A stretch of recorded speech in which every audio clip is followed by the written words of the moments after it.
Va nihoyat 2 yil deganda hovlimiz tayyor bo'ldi. Hammaga shunaqa hovlilar nasib qilsin. Hovlimiz busiginada joylashgan 4,5 sotixdan iborat.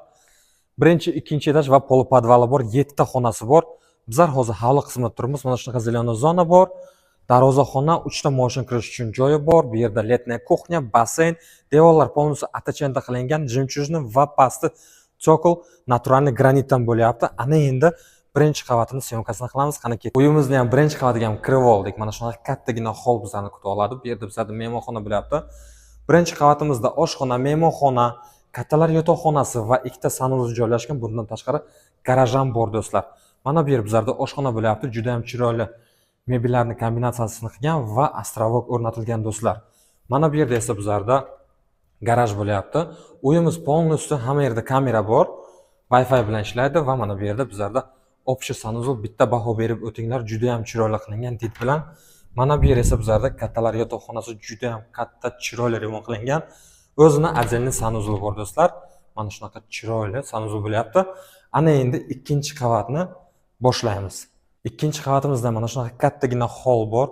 Mehmonxona qilingan, mягкая zona, TV zona o'rnatilgan va 3 ta xona bor. Bu tomonda esa bizlarda balkonga chiqadigan joy. Mana shunaqa chiroyli. Ana endi boshqa xonalarni ko'rishni boshlaymiz. Mana bu yerda bizlarda birinchi yotoqxona bo'lyapti.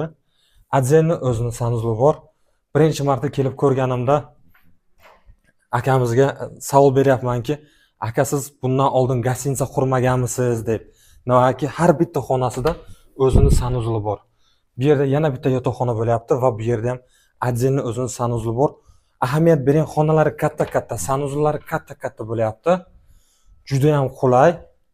4,5 sotixga hamma narsani kombinatsiya qilganlar. Va mana bu yerda yana bitta yotoqxona bo'lyapti do'stlar. Bu yerda ham отдельный o'zini sanuzli bor.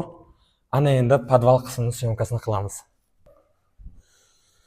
Hovlimizni podvaliga uyning ichidan kirish mumkin va hovli qismidan kirish mumkin. Bizlar hozir mana pol podvalga kirdik.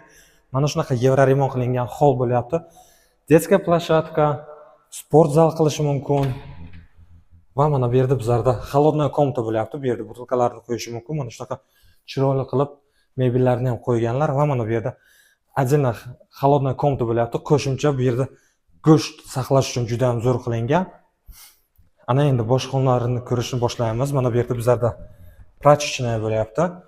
Уже стиральный mashinka, sushalkalar o'rnatilgan. Va mana bu yerda bizlarda texniskaya komnata bo'lyapti. Hamma kerakli issiqlik manbai shu yerda bo'ladi.